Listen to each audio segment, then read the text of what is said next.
The morning Nadia almost lost everything started the way bad mornings always did in her life. With a number she could not make work. $400.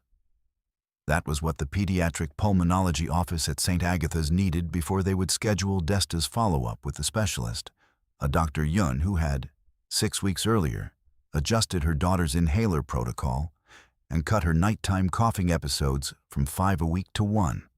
The clinic's billing coordinator had been kind about it, which somehow made it worse.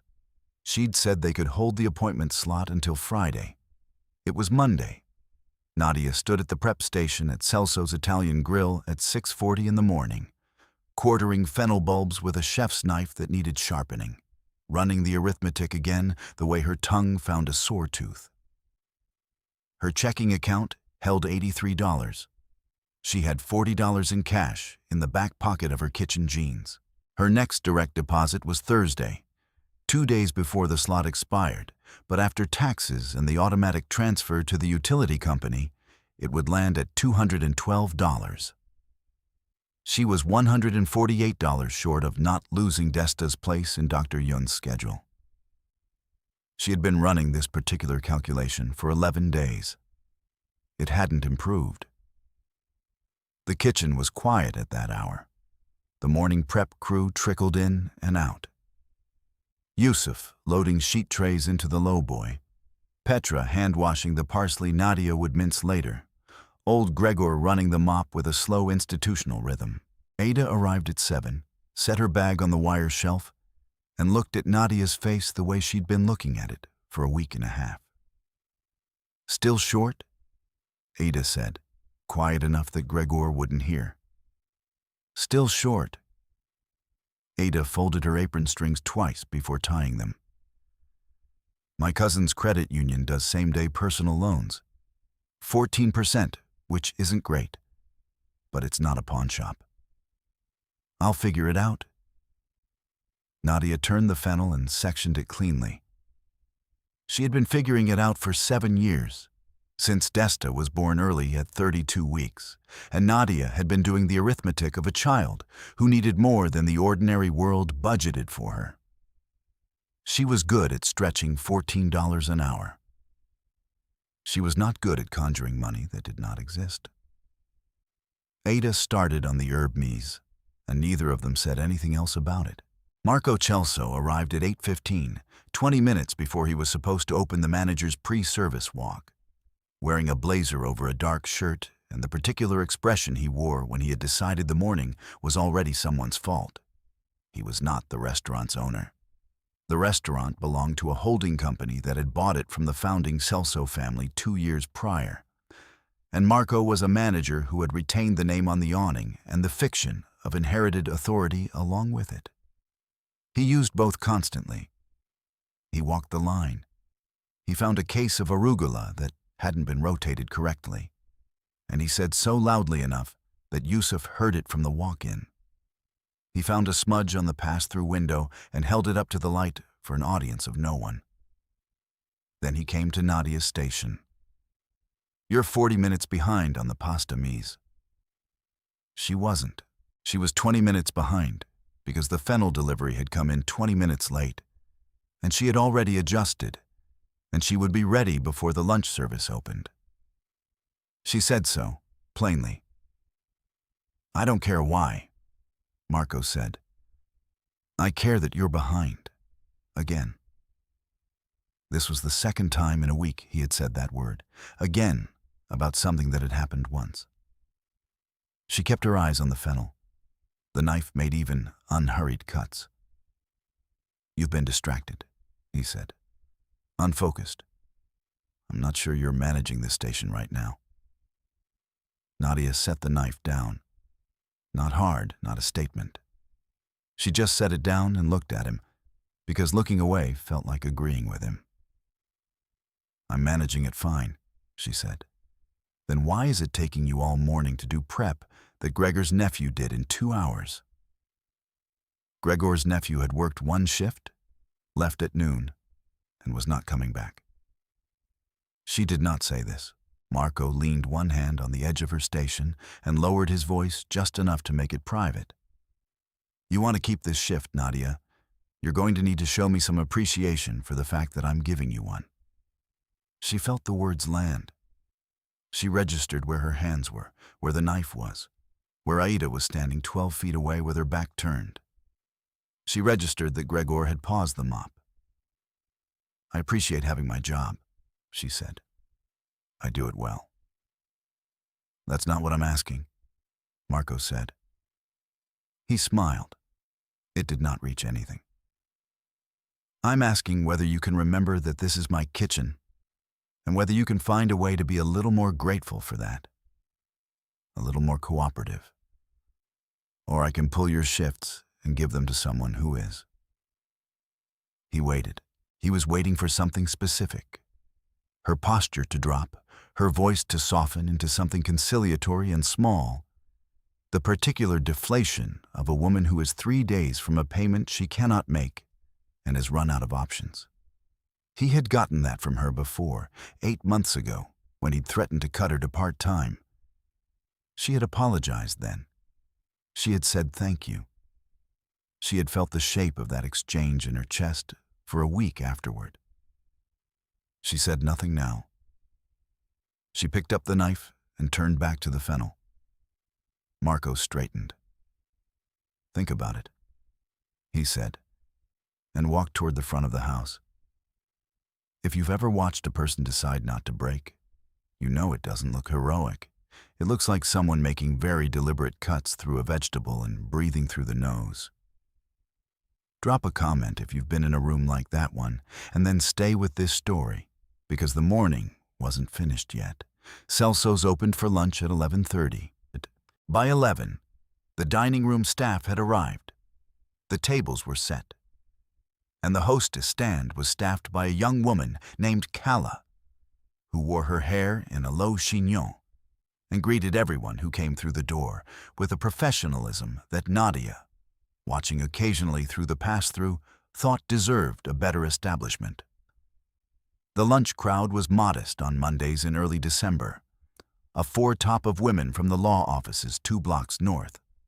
A businessman working through a document at the bar. 2 older couples near the window.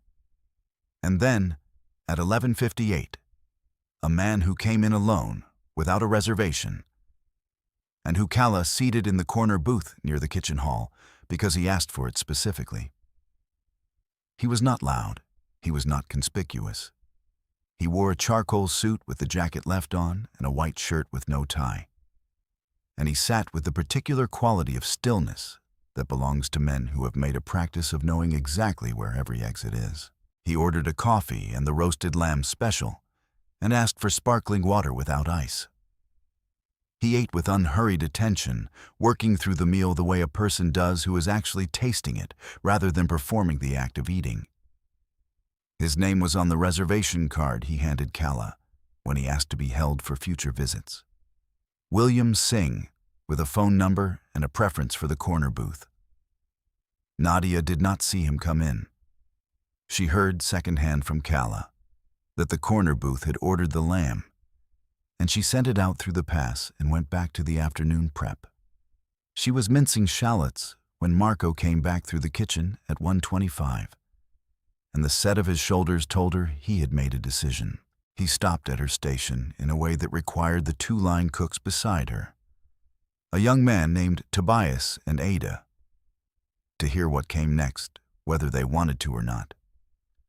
We talked this morning, he said. I've been thinking about it. I need to know whether you're committed to this kitchen. She didn't look up from the shallots. I'm committed. Show me then. He said it casually, the way someone orders a small thing from a counter. Tell me you want to keep your position here, properly, the way you would if you understood what I've been doing for you. Tobias had gone very still. Aida had her eyes forward, not looking at either of them, and Nadia could see the particular rigid quality of Aida's back that meant she was listening to everything. Marco, Nadia said, and her voice was level. I do my job well. You know that. I'm asking you to be a little humble about it. "I'm not going to beg for my job," she said. The kitchen went quiet in the way kitchens do when the ambient noise doesn't actually stop, but the human attentiveness in the room sharpens to a single point. Marco's jaw moved. "Then, let's talk about your schedule for next week." "Let's." She looked at him directly. Something shifted in the corner of her vision. A man had stepped out of the short hallway that led from the dining room to the restrooms, which also ran adjacent to the kitchen entrance, and he was standing in the doorway. He was not rushing.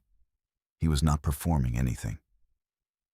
He had the lamb specials side plate in his hand because he had come to return it, having apparently found it in the hallway where a server had set it down, and he had simply stopped.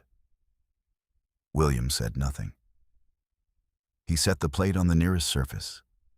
He looked at Marco with an attention so flat and complete that Marco, who had been in the middle of a sentence, did not finish it. A moment passed that had no name. "Are you the manager here?" William asked.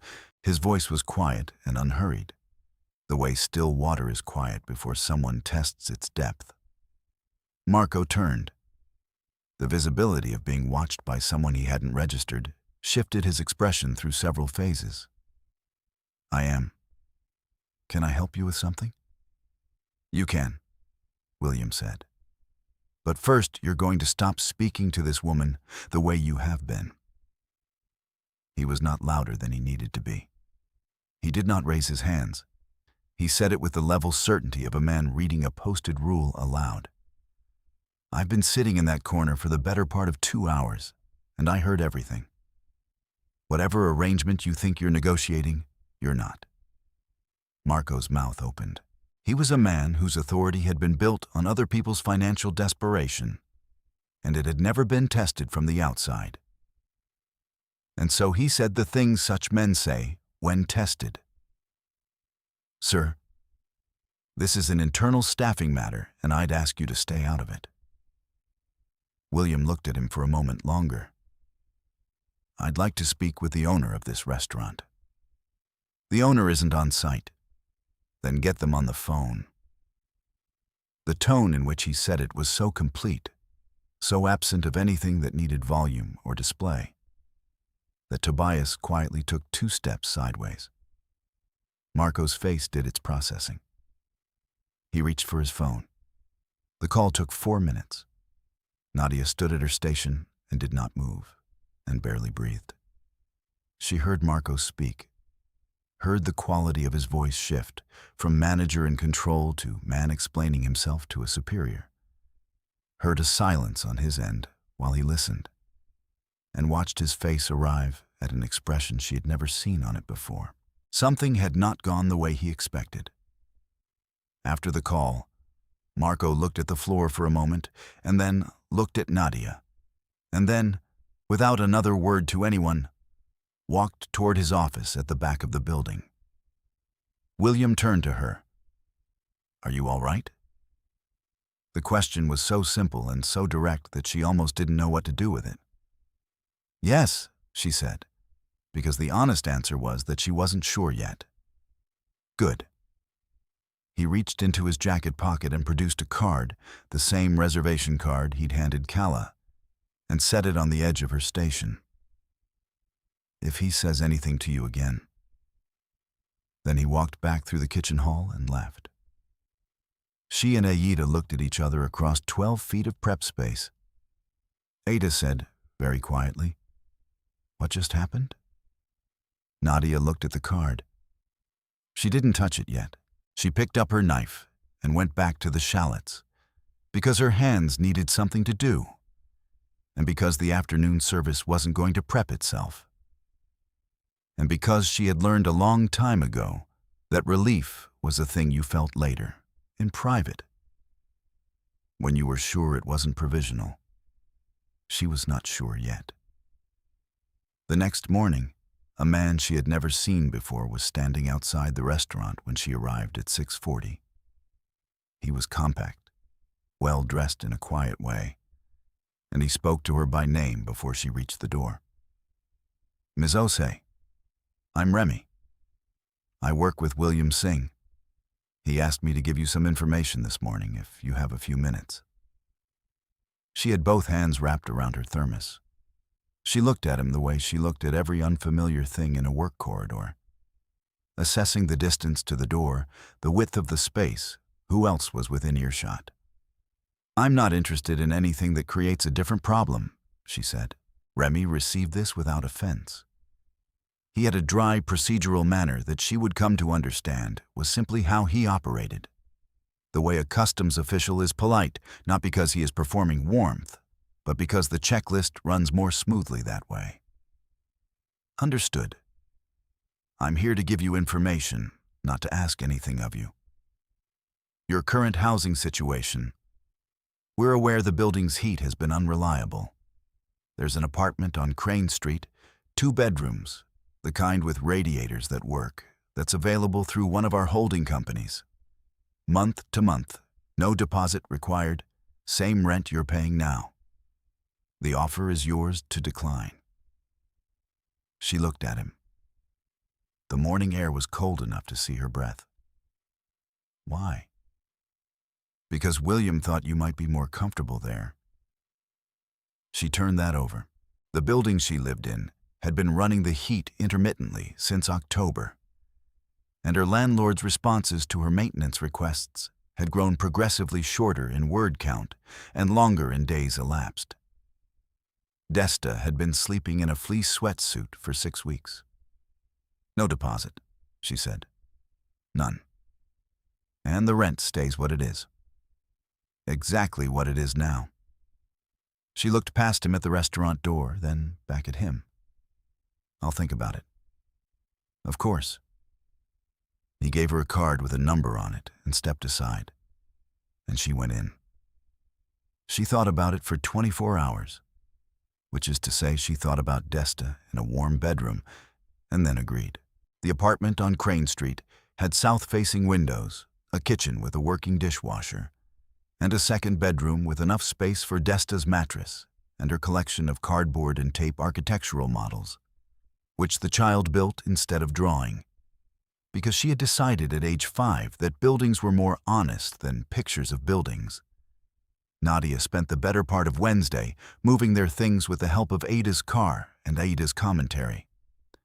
This is not normal, Ada said, standing in the new kitchen and opening the refrigerator, which had been stocked quietly with a week's worth of groceries in the 2 hours between Nadia signing the occupancy form and their arriving with boxes. The milk is the kind you buy. I know. And there's a working smoke detector. Ada. I'm just noting the evidence, Ida said, as a friend. Nadia put a box of Desta's books on the floor and looked around the kitchen. The counters were clean. The light above the stove worked. Through the window, she could see a slice of the street where the afternoon foot traffic moved in its ordinary December rhythm. A woman walking a dog, a delivery person with an armful of packages. 2 children in matching winter coats pointing at a holiday display in a shop window. It was a very ordinary view.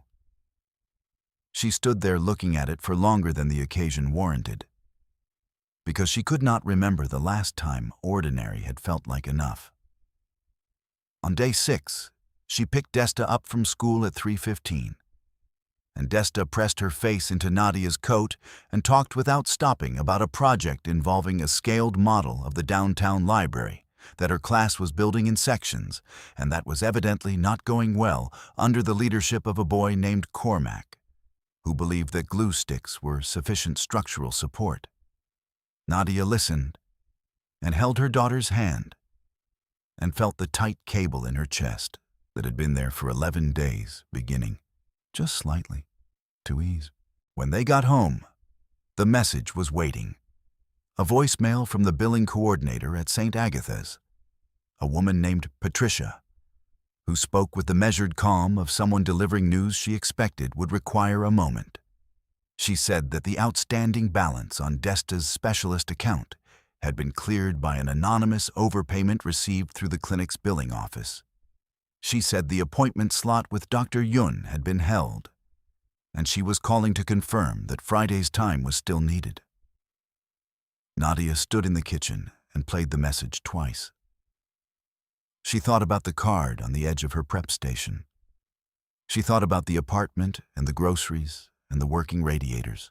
She thought about a man who had overheard a single conversation in a restaurant hallway and had, without announcement, paid a $400 medical bill for a child he had never met, and had done it without telling her first, without asking what it meant, without constructing a transaction around it.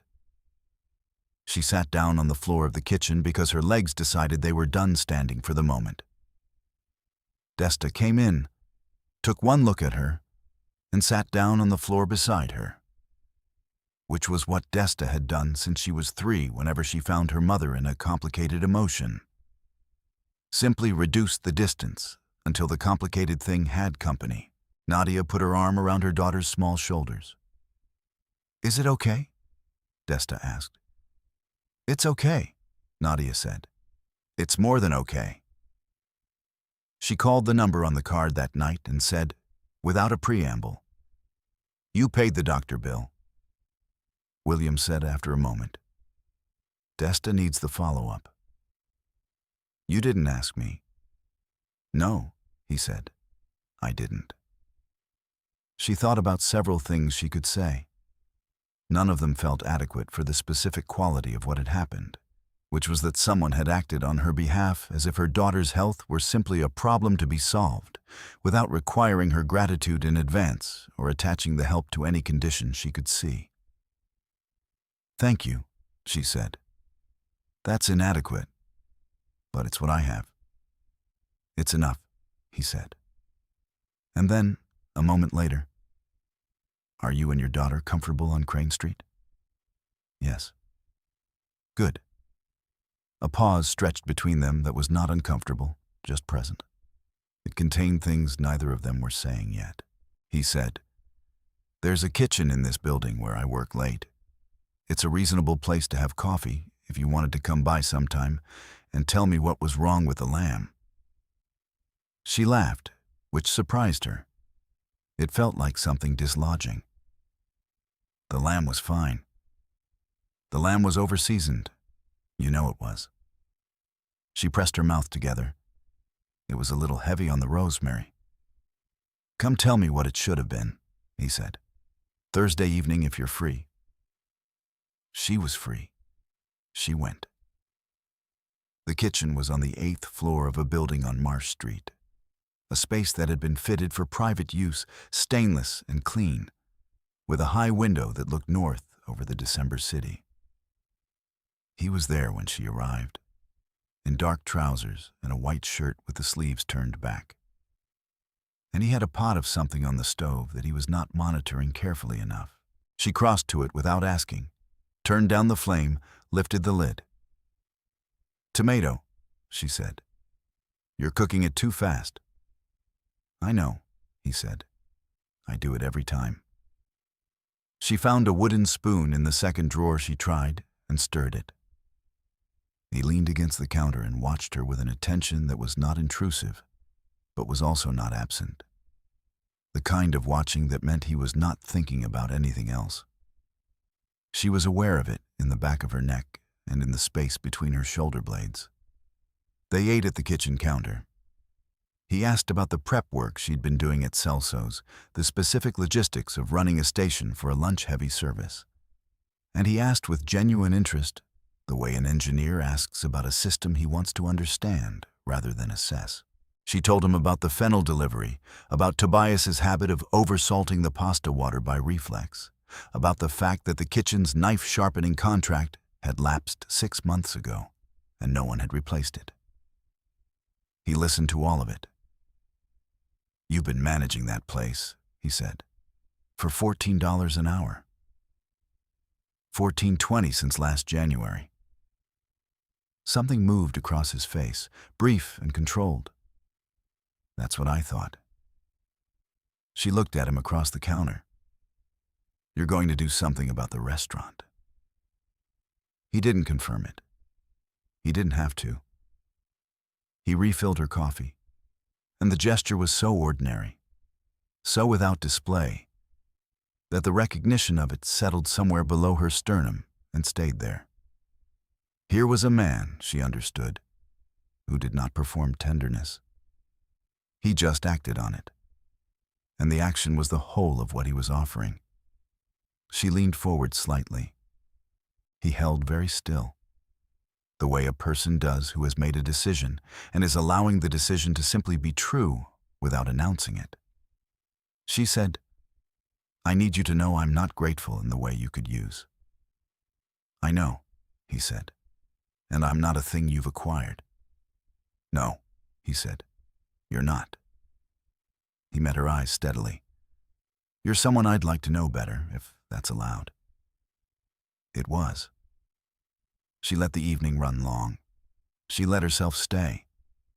She told Ada, the next morning at the prep station, that she had gone to have coffee and stayed 3 hours talking about kitchen logistics and the particular chemistry of tomato sauce, and eventually about Desta's architectural models and what Nadia had wanted to be before she'd had to trade it in for what was necessary. Aida listened to all of this with the focused attention of a person doing arithmetic in her head. "He paid $400 for a child he never met," Ada said. "Yes." "And gave you an apartment." "It's not mine," Nadia said. "It's a lease." "Nadia." "I know," she said. She started on the morning's shallots. "I know what you're saying." Ada went back to the herbs. After a moment, she said, very quietly, "I'm glad." And that was the end of it. 3 days later, Desta came home from school at 3:15 with a drawing of the downtown library model, which Cormac had apparently reinforced with rubber bands in a way Desta considered structurally dubious. Nadia was reading a message from a number she didn't recognize when her daughter came through the door, and the message said only, "Are you at home?" She replied yes. 15 minutes later, Remy knocked. He was standing in the hallway with the same procedural composure he always carried. He spoke without softening it. "There's a man named Drev Kaspar," he said. "He has interests that conflict with Williams. He's been watching the situation. This morning he made contact through the school." Nadia's hand, which had been holding her phone, went very still. Desta was not touched, Remy said immediately. No one came close to her. A message was passed through a third party to the school's front office for Nadia Ose. The message said, "William Singh's attachment is visible. Tell him to call." She looked past Remy at Desta's closed bedroom door, which had a hand-lettered sign on it reading Architectural Office, Knock. "He used my daughter," she said. Her voice was even. The evenness was effortful. "He used the information that your daughter exists," Remy said. "He hasn't moved on her. He's announcing that he could." "What does William want to do?" "William is being careful," Remy said. "Kaspar is counting on that. He believes William's attention to you makes him hesitant, gives him a pause Kaspar can operate inside." She understood this. She understood the architecture of it, the logic by which she had become a liability, a place where a careful man could be made incautious. She sat down at the kitchen table and looked at the phone in her hand. A week ago, William's team had installed an application on it, quietly, before she'd understood exactly what it was. Remy had explained it as a silent alert function. She had not paid a great deal of attention to the explanation because she had not imagined needing it. She opened the app now. It had one button and no text. "If I use this," she said. "William is 4 minutes from this building," Remy said. "He's always 4 minutes from this building." She thought about Desta behind the closed door with the rubber-banded library model and the cardboard walls that she was about to reinforce with a better solution. She thought about the shape of a man who believed that someone else's protection of a child made that child a leverage point. She pressed the button. She did not go to the window. She sat at the table and she waited, because there was nothing else she could do from inside these 4 minutes. And because Remy had posted himself in the hallway with a quietness that was itself a kind of information about the seriousness of the situation, she counted the seconds without meaning to. She heard Desta moving around in her room, the small sounds of tape being pulled from a roll, a book dropped, her daughter's voice humming something low and tuneless. She was still sitting at the table when, from the direction of the front entrance, there came a silence of a particular quality. Not the absence of sound, the cessation of certain sounds and the ordering of others. A lobby door, footsteps, a single voice she recognized. 2 minutes and 40 seconds, not 4. She heard Remy move to the building's entrance. She heard a short exchange in voices too low to resolve into words. Then nothing for a time. Desta came out of her bedroom at 5:15 with a sketch of the revised library model and showed it to her mother. And Nadia looked at it and said it was very sound structurally. And Desta explained at length why Cormac's rubber bands were a philosophical error. And Nadia made dinner, and the apartment was warm. William came at 7. He knocked. He came in when she opened the door, and he looked at her for a moment. And then he looked at Desta, who was at the table finishing her homework with the focused ferocity she brought to everything academic. "Is it resolved?" Nadia asked quietly in the kitchen. "Caspar won't be a problem," he said. "What does that mean?" He looked at her. His expression was steady, which she had come to understand meant it was also honest. "It means that certain arrangements he was counting on have been removed, and that 2 people he depended on have had a change of professional direction, and that he understands, now, very clearly, what it costs to use a child as a message." She thought about pressing him further. She decided she knew enough. She had pressed the button. He had come in under 3 minutes. Whatever had happened in the interim was a domain she did not have full visibility into and had chosen, with eyes open, not to require. "All right," she said. He stood in her kitchen for a moment. Desta looked up from her homework and looked at him with the focused attention she gave to things she was measuring for structural integrity. "Are you the man who fixed Mama's doctor bill?" Desta asked. William looked at her. He said, "Your name is Desta." "Yes," she said. "Are you?" "I am," he said. Desta considered this. She tapped her pencil on her notebook. "The library at Clement Street," she said, "has a cantilever on the south facade that I think is going to fail in about 40 years. I could show you." William sat down at the table. "Show me," he said. Nadia stood in the kitchen doorway and watched her daughter explain structural load distribution to a man whose world ran on an entirely different kind of pressure, and who listened to every word of it with the complete and unhurried attention he brought to everything he decided mattered. The next morning, she arrived at Celso's at 6:40. Aida was already there. Marco was in his office. At 9 o'clock, a car she recognized stopped at the curb outside. 2 men she had seen once before, in passing, in the building on Marsh Street, came through the front door. They spoke briefly with Calla at the hostess stand. Calla, to her considerable credit, handled this with the same composed professionalism she brought to everything. And then she went to Marco's office door and knocked. Marco came out. He looked at the 2 men. He looked past them at the front entrance, where William had just come through the door, hands in the pockets of his jacket, unhurried. The morning service staff was present. Tobias had come in for the prep shift. Ada was at her station in the kitchen and had found a reason to be standing at the pass-through window where she could see the dining room. Gregor had paused the mop again. William addressed Marco by his last name. He said it the way a fact is said, without inflection. Celso's was purchased this morning by Heron Hill Hospitality. he said. That holding company is mine. The transaction was processed through the building's existing title. You'll find the documentation in the manager's office email. Marco's face went through its phases. You can't just buy a restaurant in a day. You can when the asset was already listed through a broker and the buyer's counsel was ready to move.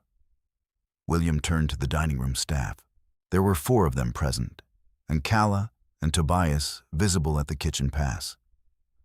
For those of you continuing with the restaurant, your employment terms are unchanged through end of quarter, and we'll be reviewing compensation for all kitchen staff upward from there.